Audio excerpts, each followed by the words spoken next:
Right, so I'll just introduce the panel first of all, and then we can start the discussions. We have Miss Emily, who's the web editorial manager of, excuse the pronunciation, L'Orient Le Jour. L'Orient Le Jour, yes. Okay. And then we have Ziad, who's the strategy and development director of Digital Media Solutions. Bit of a fan base. Have you paid them? And at the end, we have Dr. Ali, who's the managing director of Knowledge View. Right. So we've seen the internet really disrupt how newspapers work and the print world generally. Are we still going to see beautiful leather-bound books in ornate libraries, or are we all heading towards a paperless society in which everybody's consuming all sorts of data on their mobiles, tablets, Kindles, and what have you? If I could just ask you guys to spend, I don't know, 5 minutes to give your vision of where the industry is headed, and then we can discuss the topics even further. Can I start? Take away. I'll talk about my practical experience since I'm in charge of the web edition of L'Orient Le Jour. What we see at our level is that we shifted, we've had a website for a long time because it's since 1997, but now we've had a real web team and with 6 people and a real online edition since July 2011. We are really in the process of rethinking everything, reshuffling the website, and trying to be creative to have news on the internet. The main challenge we have to face nowadays is to find a good business model, to find a new way to organize an online newsroom, and to find a new way to organize the relations between the print newsroom, the paper newsroom, and the online newsroom. And the last challenge we have to face is basically to be able to adapt constantly to a world that is evolving. So where are we going towards? I don't really know, but I'm pretty sure that in 5 years the challenges would be the same: making money out of the online version, finding a new journalistic practices, be creative all the time to find new way to engage the reader, to find new way to put the news online, to find new ways to work between the online and the paper edition, and to find new ways to create content for instance, mobile support, because we're going to be read more and more on mobile support, and finding all those solutions and ideas with limited means, because the investments are limited all the time. So you launched the website in '97, and you became a subscription-only website? We've had paid and free content since 2007, and I think in Lebanon we're pretty much the only one doing that.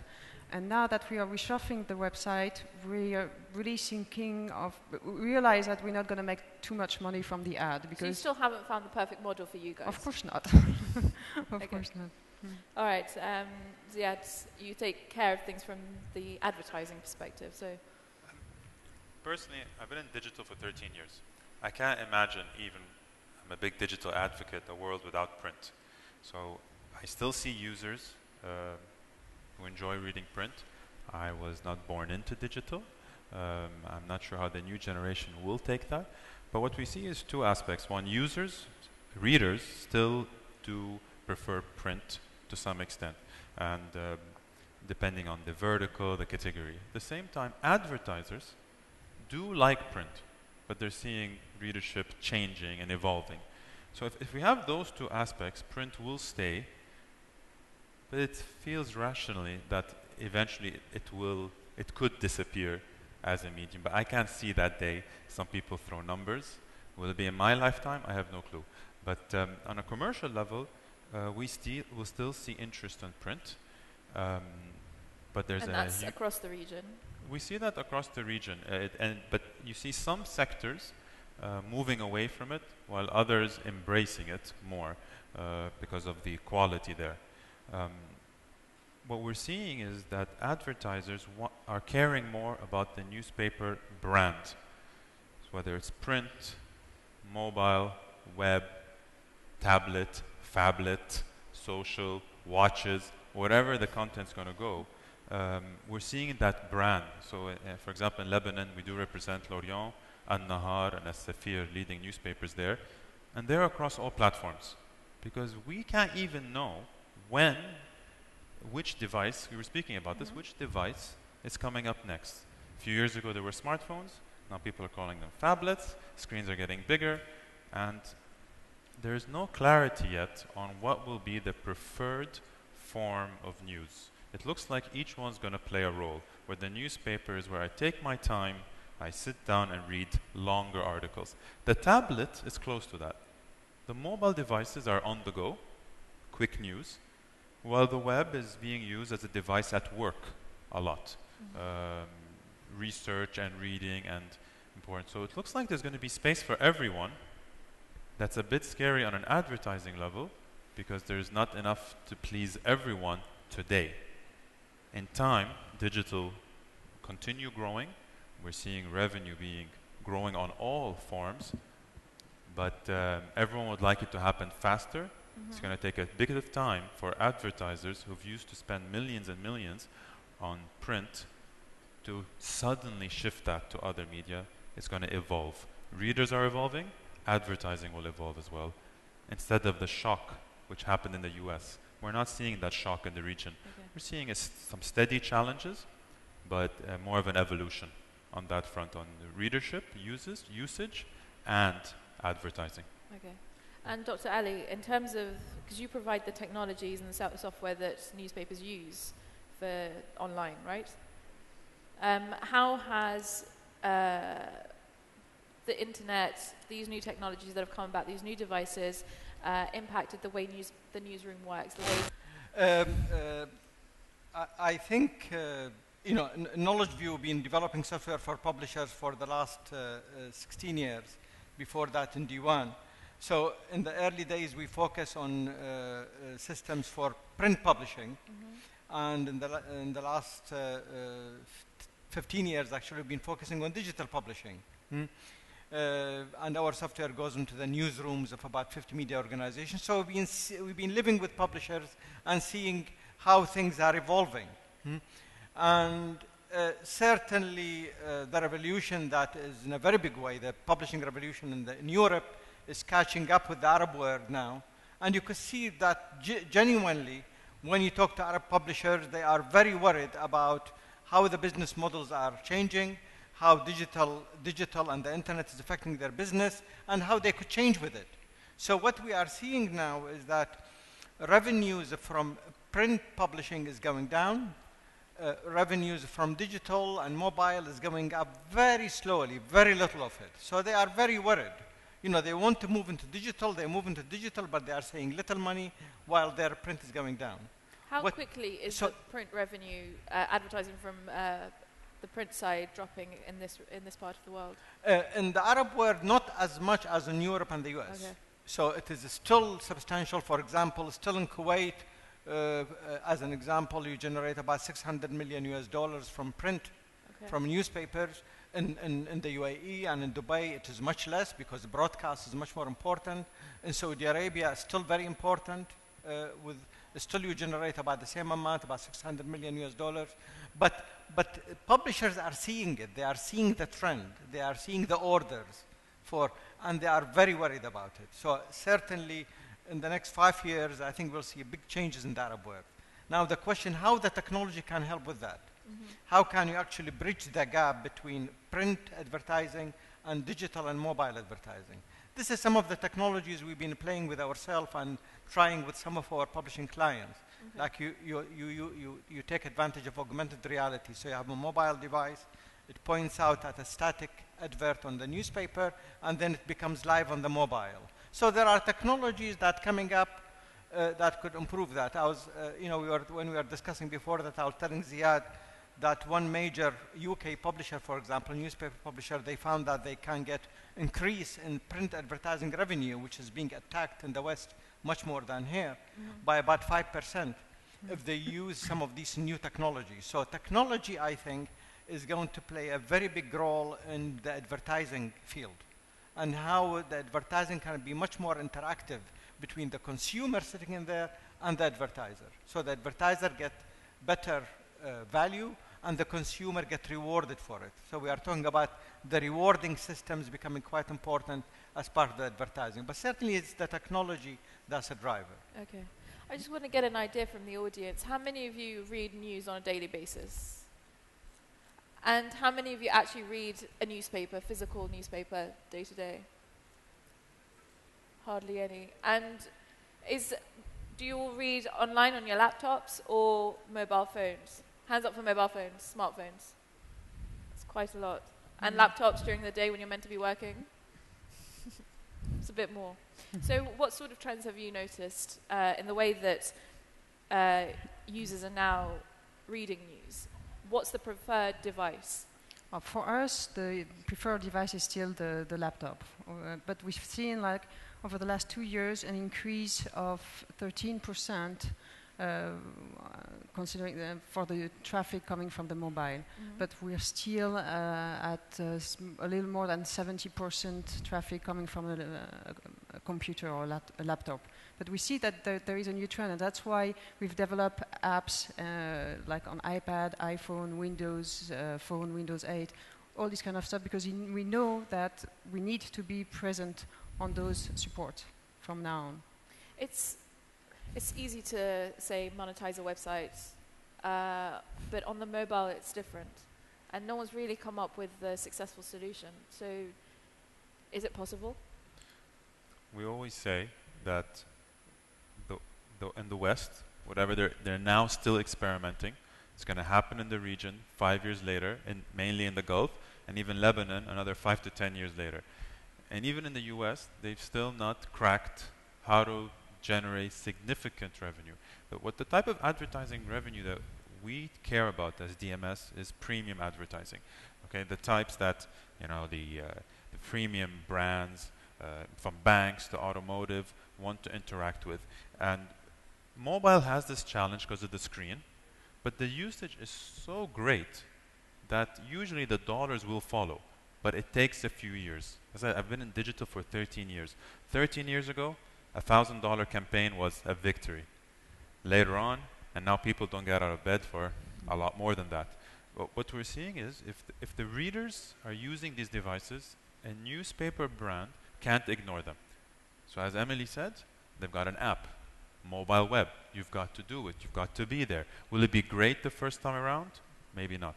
To make money off mobile, we're advising them to try a dual method. Try to charge for apps. See if you can make some money there. Because if it doesn't work, then we'll open it up and be only banner advertising. We want our media partners to have as many revenue sources as possible, because advertisers like original content.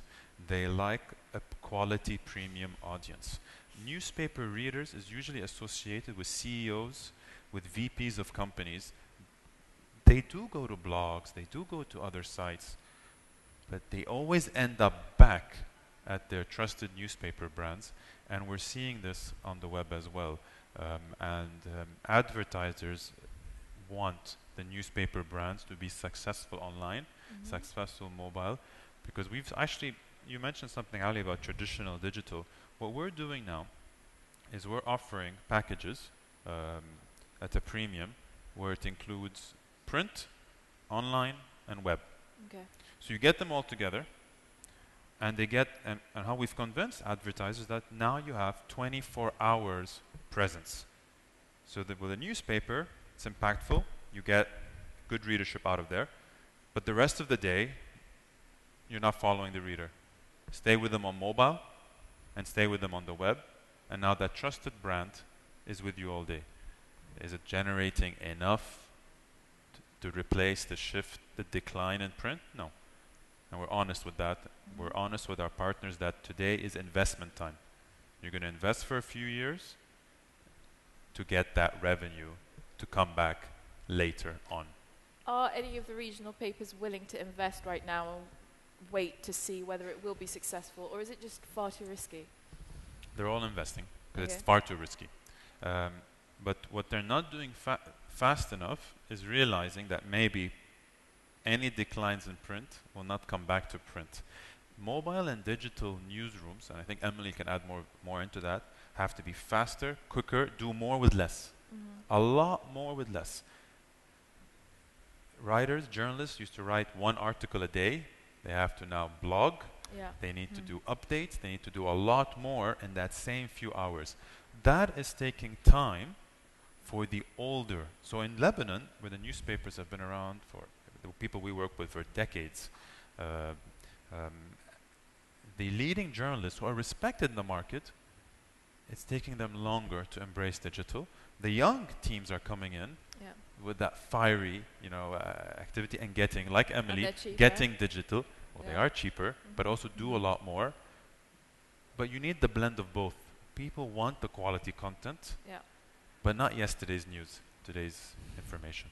And how much are people willing to pay for content? Because you guys have gone to the subscription side, and how has that been working out for you?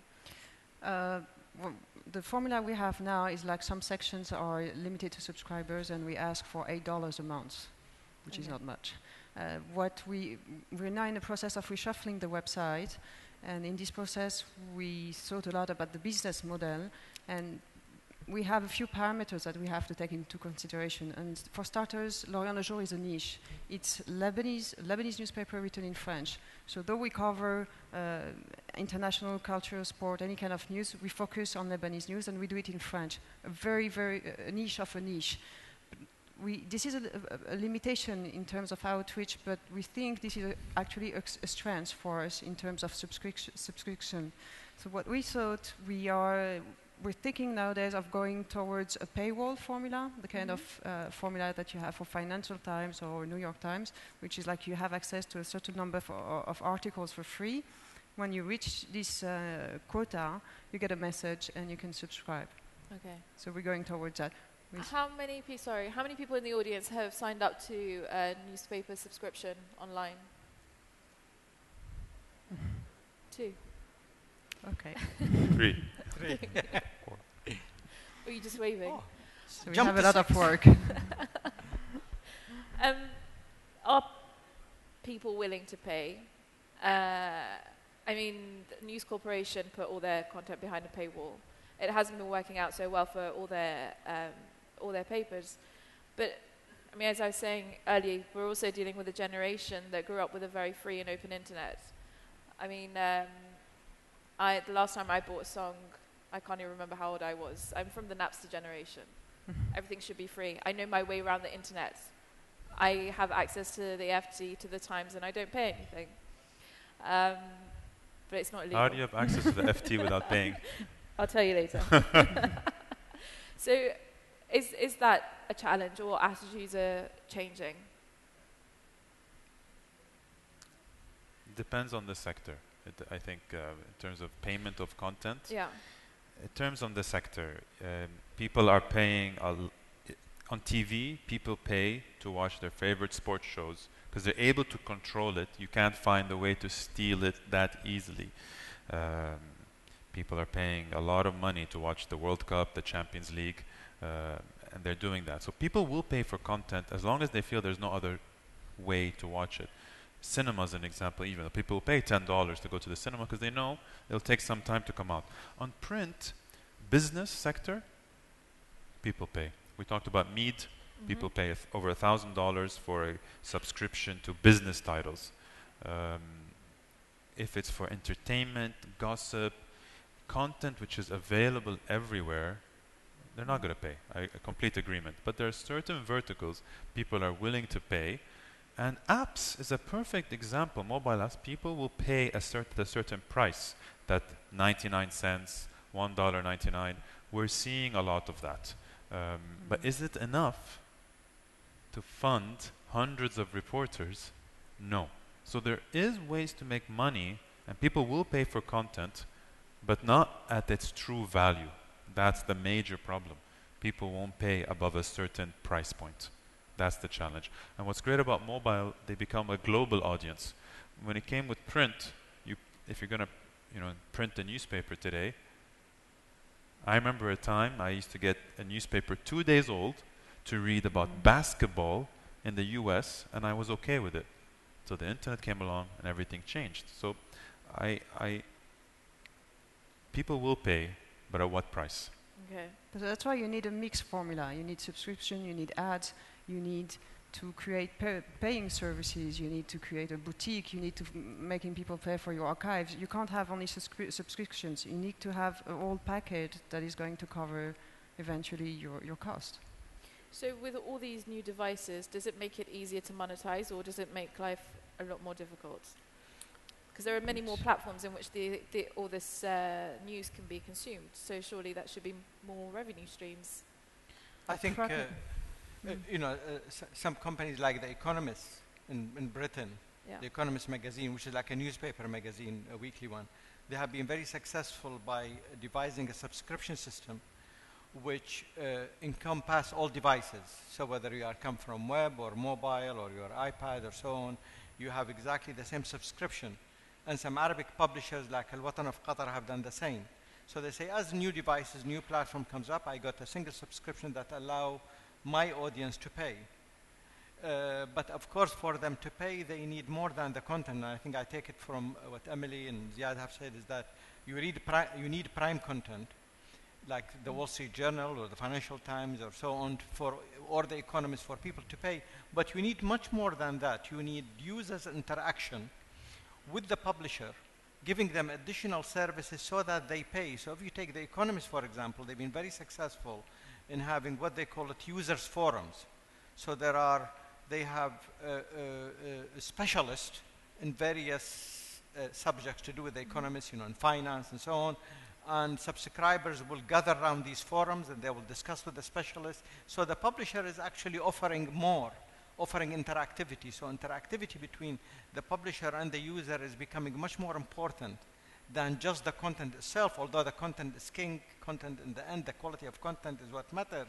But you offer other services to content apart from the content itself, then actually users might pay, and they are paying actually. The Economist is a very successful model, which there has been lots of articles about how successful they are in terms of generating, I think, close to, if I'm not mistaken, 200,000 subscribers to their services, simply by offering more than content, but offering lots of interactivity services and forums and so on.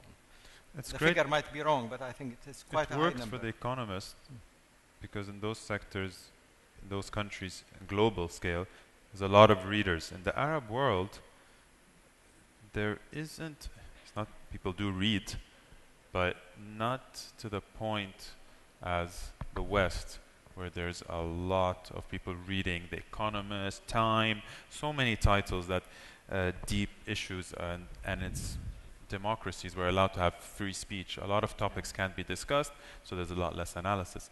But people have been used to getting also the newspaper for free in the region for a long time. They get it through free subscriptions, deals, it's very cheap. And to start paying when the internet, like you said, in our generation was free for so long, is a challenge. 1 or 2 newspapers can do it. Can 10 in each country? That's the challenge. And that's where the advertising part, and this is where we call it multi-screening on TV. We do with our leading TV stations.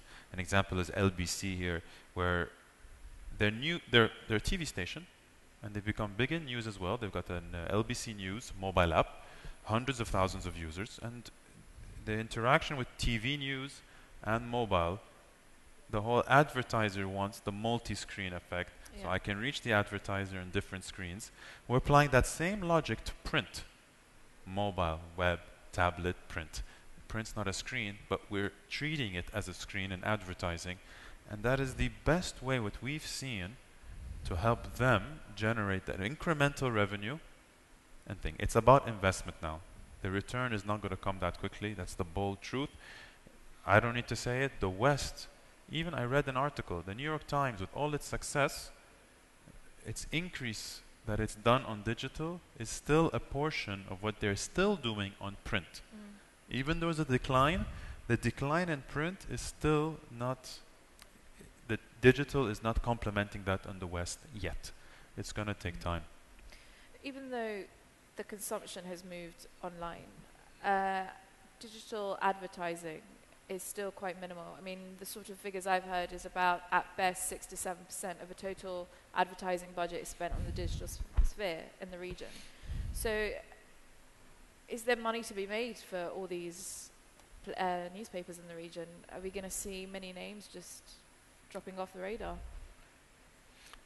In Money- print, Sorry, No, sorry. no, in print, it's shared between the newspapers. So if in Lebanon there's 10 newspapers, all newspaper print advertising is shared with 10. Yeah. On web sites across the world, they can sell the Lebanon inventory here. Local sites, international sites, search engines, social, everything. So this is the whole point. Does the CEO, why print still generates revenue? Because all research shows people who can afford to buy a Mercedes S-Class is more likely to buy that from seeing print ads. And I'm a digital person. But he will take that experience online because he trusts that newspaper brand. Okay, for example, An-Nahar continues to their website later on to read a bit more because the newspaper is a bit of yesterday's news, some analysis, to get more updates. I saw that ad on the paper. I know this brand. I may click for more information because I want to see a video about this car.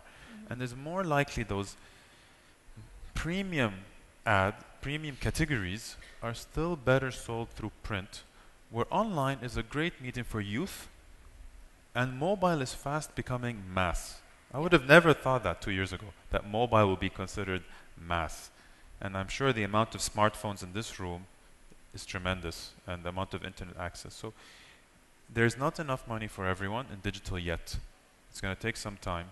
There's thousands of websites competing. But the newspapers have an opportunity to be at the premium level and to carve their niche because they're trusted brands and they've been around for a while. Dr. Sorry, Ali Ali. wants to ask. I think we are only seeing the beginning of the mobile revolution. Really, the beginning is the devices is going to be very much part of our news consumption, and advertising will develop a lot on the mobile. I think currently there is very little revenues from mobile advertising, but this will change. And I repeat what I said before: technology will play a big part. Is how to make this advertising much more interactive, how to take advantage of all the facilities available on these smartphones, and how to give the advertiser better value so he pay more and the publisher pays for it. The news making will continue, the platform might change, but newsrooms and newsmakers is going to continue. The platforms will change in importance. How has this all affected the newsroom? Because when it all sort of started, there was a separate online desk and there were online journalists at the big papers, but now they're all being converged into one. The print journalist is required to write for the web, do everything really. So how have you noticed the newsroom change? Well, we don't have enough experience for that. So we're really at the beginning of the real web newsroom. But we're facing all those challenges. I mean, further, there are challenges within the online newsroom.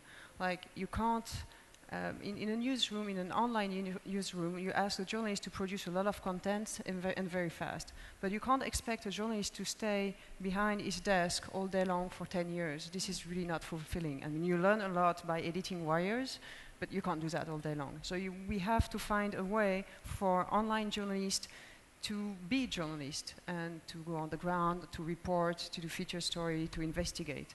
This is the first challenge. The second challenge that is also very, very hard for us to deal with is to organize the connection, the bridges between the paper newsroom and the online newsroom. So I think we need to engage the journalists from the paper edition with the online newsroom, make them understand how we work nowadays, that you need to engage with the reader. There is no more wall between the journalist and the reader. There is interactivity. You have to accept that. We also have to change the way the paper produces content. The following of the news on an hourly basis is done by the web. So it's a great opportunity for the paper edition to really focus on content, depth, analysis. So we have to reshuffle all these and to produce more content, more different content, a larger variety of content. But this takes time because this has to do with mentality of journalists, practices that have been established for a long time. But I think we really have to be very, very creative in this matter, and to see it as an opportunity to refresh journalistic practices. The basic stays, I mean, ethics, deontology, the way you work as a journalist, they stay, but nothing moves. but the practices on the surface have to change, and this is what the challenge we have to face nowadays. How much are journalists to blame for kind of the slow-paced reaction of newspapers? Because newspapers are run by journalists who are middle-aged, let's say, and few within the top levels of management really understand the digital world. So are journalists to blame? Do we need to completely reshuffle the way newspapers are run? Do we need to get digital entrepreneurs on board? I think there is room for everybody. I mean, you can learn a lot from the experience of the older journalists, of course, but there is a need for goodwill from everybody. You need to be curious, and this is basic for journalists. So the older journalists need to be curious of what is happening now, and the online journalists have to learn a lot from the older journalists. So I don't think there is a major problem. I mean, there is a solution. It's just a question of goodwill, and accepting to maybe change some of your habits. Okay, I'd like to open the floor up for questions if anyone has. Over here, can we get a mic? Hi.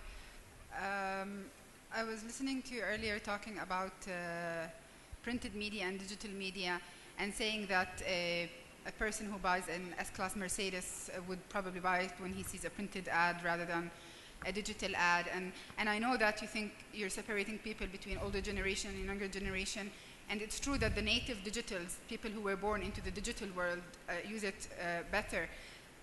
But the thing about digital media is not that it's for people who actually access. People no longer buy things because they see ads. People buy things because they read reviews. This is how things have changed now. Nobody buys something because he saw an ad in a newspaper or a magazine.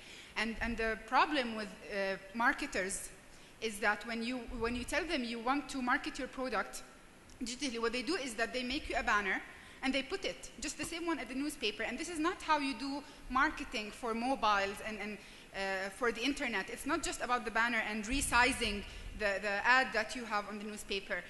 We have targeted marketing.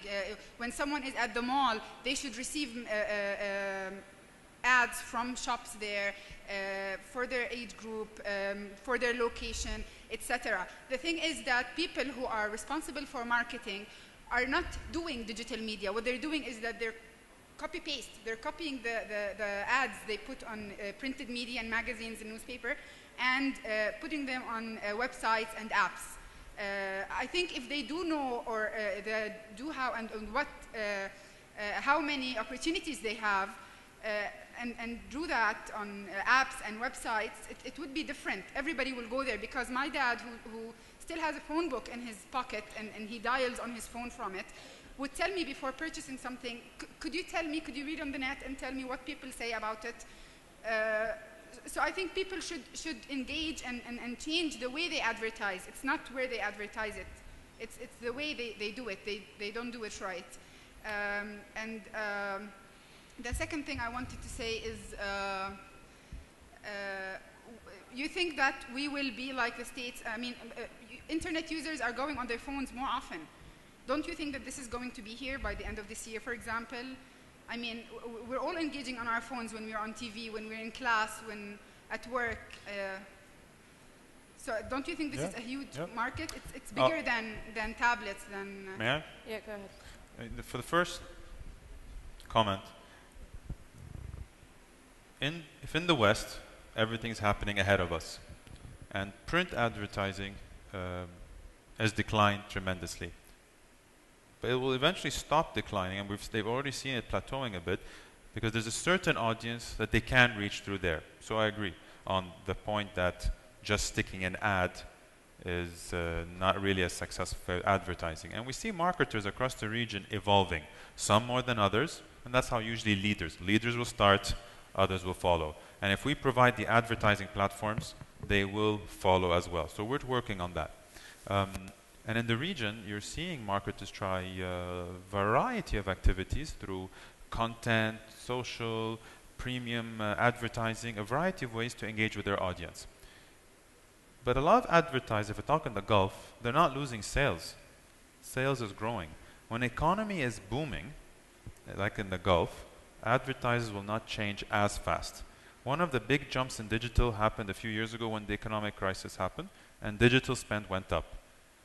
But they still went back to print, some of them, but a lot never went back. So there wasn't a question in the first comment. I mean, what we're seeing is print has a place, digital's moving fast, but because we are introducing as well rich media, and that will help soften the blow a bit, be a bit more creative, but advertisers don't like how the banners are small as much. So we're using larger formats, more engagement, more ideas, content opportunities, and there's many ways to do it. So there's no solution yet. Marketers like us are learning, and we can't just shift all the blame to us. We have a joint effort to help the industry and help introduce ideas. I mean, I'm not ready to go to an advertiser and tell them, hey, try advertise on this mobile app. I promise I'll increase your sales. In the past, 20 years ago, print could do that at that time. They can't do it anymore. We can't go to an advertiser today and confidently say, do this, it will double your sales or whatever number. Because media is fragmented. Mobile, print, tablets, everything. So most marketers are trying everything, they're experimenting, and whatever works, they're continuing. So if something is good, it ends up continuing. If a product doesn't deliver, it won't. I mean, most marketers I've met, they try a lot. And if it doesn't work, they will not come back. Do you have any examples of ones that have worked? We're seeing a lot in the Gulf with we represent NBC. And what we're seeing is have content as the basis. When you have content as the basis, so let's say it's a big show, Arab Idol, Arab's Got Talent. Yeah. We don't sell only TV, the whole multi-screen experience. Sponsors come in, they're on TV, they're on Shahid, our voice on video on demand platform. We create apps for them to engage while watching. And so from TV, we drive them to mobile, tablets, and across the board. So, and we're seeing that really work.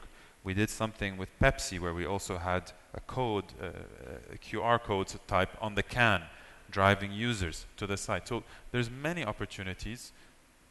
And you're right, marketers need to try and experiment, and it's happening one by one. So I agree with you, marketeers need to step up, but it's also our responsibility to make it easy for them to step in as well.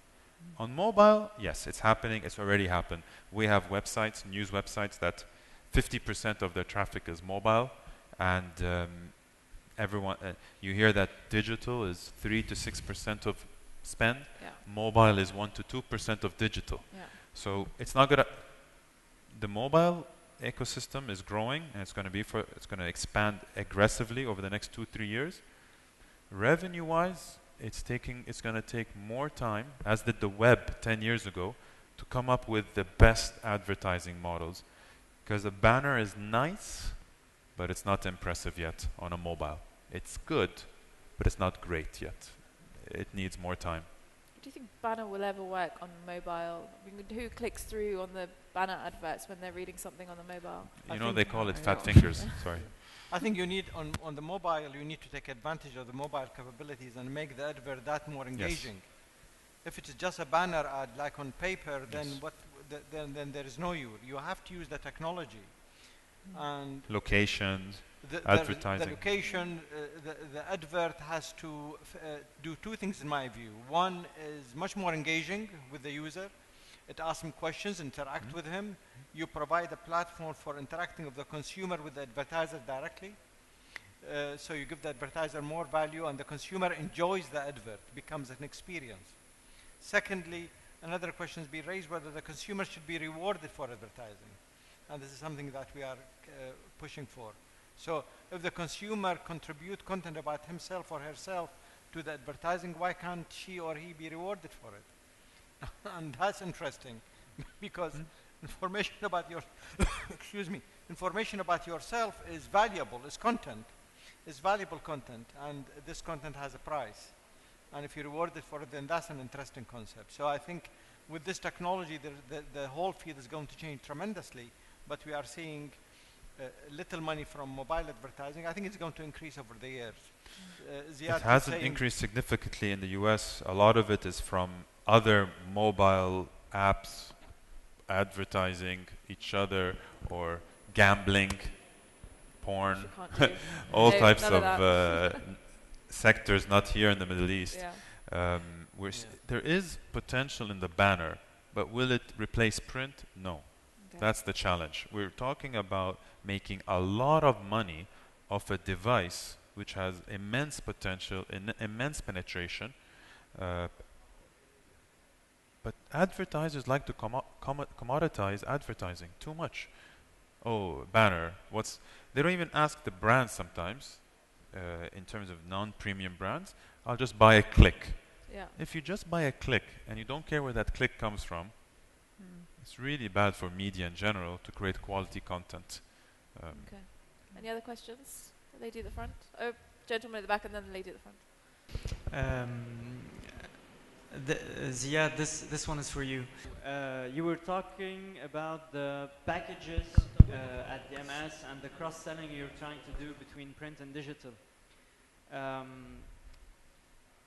We know today that, especially in Lebanon, digital usage really picked up. We can say that it's the new mass media. And don't you think that such a strategy, a sales strategy basically,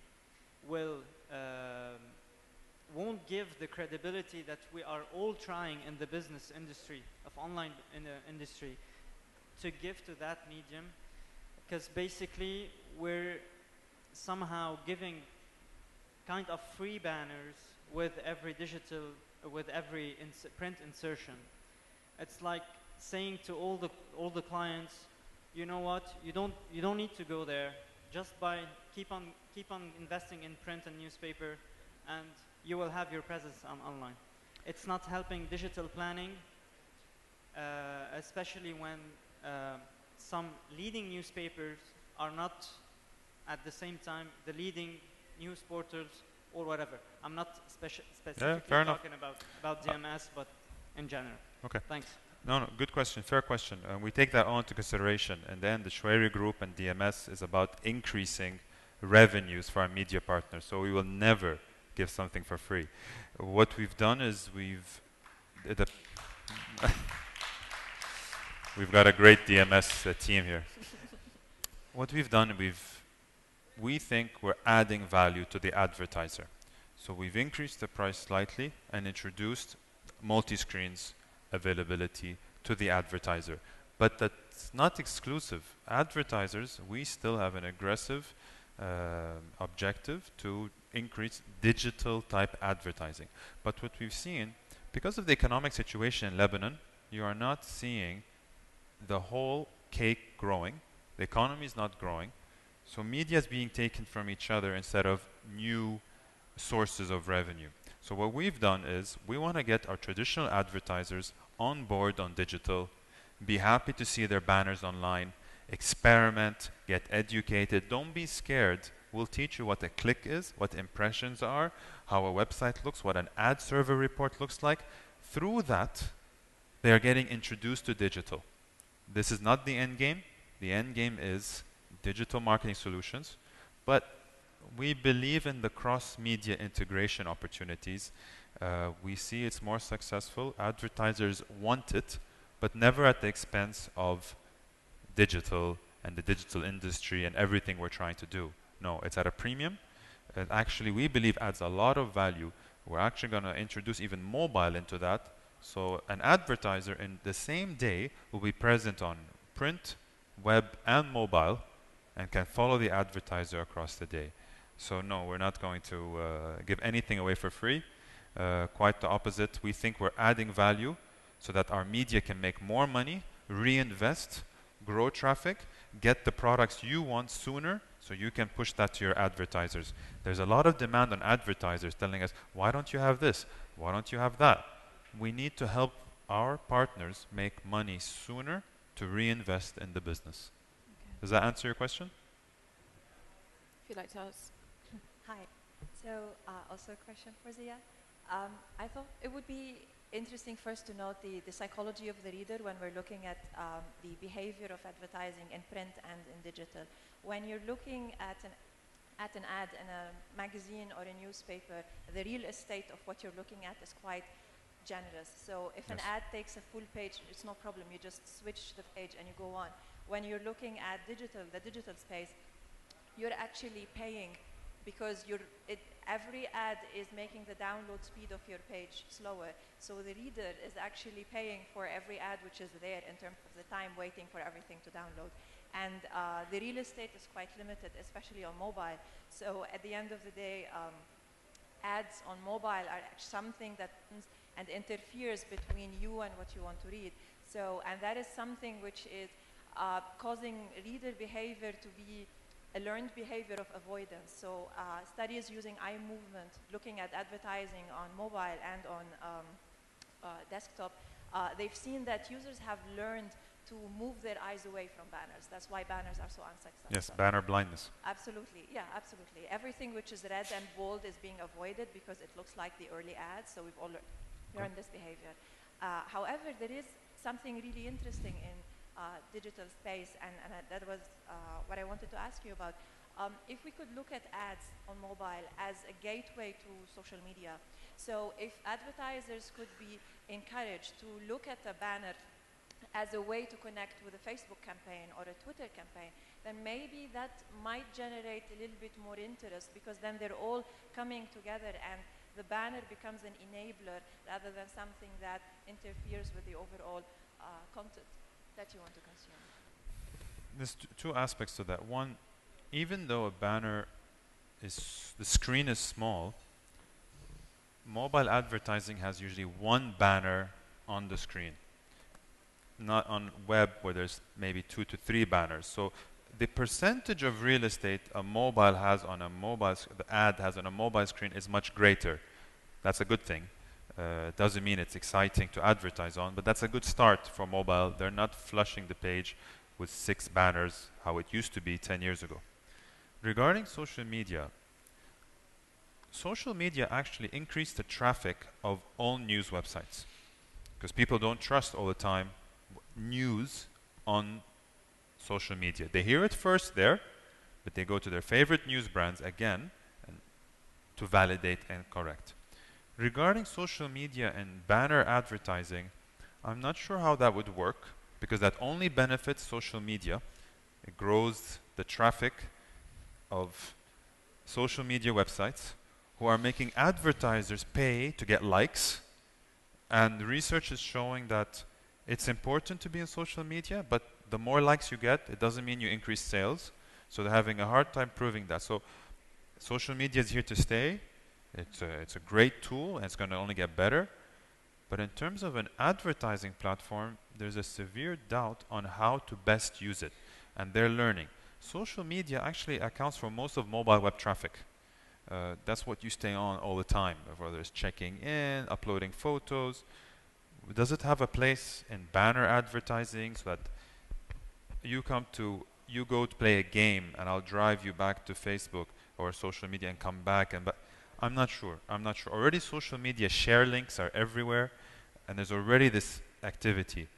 But to be the solution of mobile banner advertising, I'm not sure. I think it's going to be innovation, geolocations, cool devices, knowing where you are, video. Video looks like will be the savior of mobile in a controlled environment. The screen is nice enough, and if there's a way not to be too intrusive, I get to see a 30-second ad, it looks good, I'll act on it. And we're already seeing some of that. But that's why banners don't look like it's going to save mobile, but I think it's the first step to something more exciting. Because usually when you have the eyeballs, the media owners put such efforts to find ways to make money. Because if you don't make money, those apps are going to die or going to charge you. So it will follow, but I'm not the type to say, bold statements in 3 years, the industry is going to be... We're not there yet. But video is probably going to be the advertising solution of choice for mobile. It's a nice screen, retina display, it's getting beautiful. Video can go to multi-screens without an advertiser doing 10 different ad formats. Like in a banner, I have to do it one for this, one for that. video, here's the file across all devices. That looks like that will be the preferred advertising solution. Do we have time for one more question? Just one more, since you're there, right there. Hi, my name is Ziad Hamdan, and first I would like to thank you for your interventions. My question is about the side effects of digital advertising. I came back recently to Lebanon and I'm bombarded with SMS from advertisers telling me that the price of kilo al-khiyar is 1,000 lira today and all that. I tried to opt out by calling my operator, asking him to take me out of the list of people who can receive these SMSs. It seems to be impossible. Okay. So my question is here. First question is, how do you think we can limit this kind of usage of digital media as an advertising mean? And my second question is, don't you think these examples are a bit killing the reputation or the efforts or having a bad effect on the efforts that are being done on the digital arena? Thank you. Do you mean SMS is the negative? Or what do you mean exactly? Yeah, SMS, yeah, none without opting in and yeah. It's not really related to the newspaper industry, but Yes. go on. Okay. I mean, But one can regarding understand the objection of He's talking that SMS and other consumers to SMS. intrusive advertising is negatively affecting the potential of digital advertising. Yes, SMS is a great medium, but it's globally they've had issues trying to regulate it, control it. The telcos make a lot of money off spam, so they will not tell us that, but actually it's that a lot of the times the telcos are the ones happy with that revenue stream and spamming us to some extent. So there's not, with time, if it doesn't work, advertisers stop spending. It sometimes takes longer. So if the medium's good, advertisers will follow. If the medium's bad, with time, it'll be short-term revenue and they'll stop.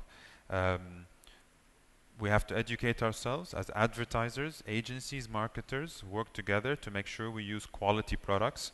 And with time, we'll see that. But SMS is still around, and you're seeing it globally work. A lot of companies have tried to do opt-in SMS advertising, but they failed because of the spam. And if so spam from SMS is a strong one. In the US, industry bodies work together to stop email spam. I'm personally happy that I don't get much spam anymore as before, because they have the same servers all connected now.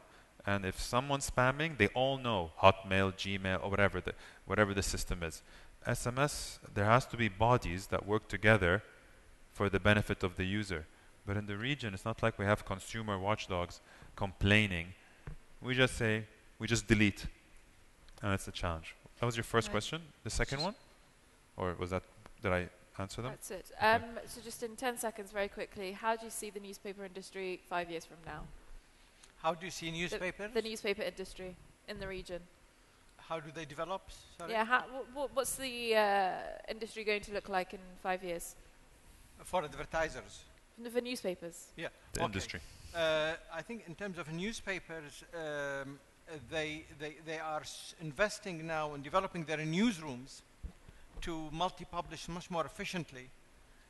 They want to reduce editorial cost. I'm talking globally, not only in the Arab world, but that will reflect in the Arab world as well. They are trying to reduce editorial costs by doing editorial sharing in what they call it content hubs. So what's emerging globally is the notion of content hubs, where, for example, media groups in Britain, in Hong Kong, in Asia, are all sharing editorial to reduce editorial cost. Yeah. That's a big driver because their profitability from advertisers have reduced from high 30% 20 years ago to less than 5% now. So I think there will be a big revolution in the newsroom, coupled with a big revolution in terms of devices. Both of them, if used properly, and there's a lot of lessons to be learned, lots of experimentation to be done, if used properly, then will result in some novel business models. But I see this is the trend going forward. Okay. And Ziad? In 10 seconds, I think newspaper companies will be known as news companies, and they're going to have to follow the reader wherever they are. mobile, across all platforms. So it's going to be from a newspaper industry to a pure news industry, cross-platform. Okay. Emily? I think that we're going to go more and more into towards hybrid system with many sources of revenue. And I think, like editorial-wise, we're going to realize that a story can be done in many formats. The same story will have to be a very short format, a more developed format, an analysis format, a video format, and the industry will have to understand that so it can be present on all the supports. Okay, fantastic. Thank you very much for your time. Thank you. Thank Round you, of applause, Triska. please. Thank you.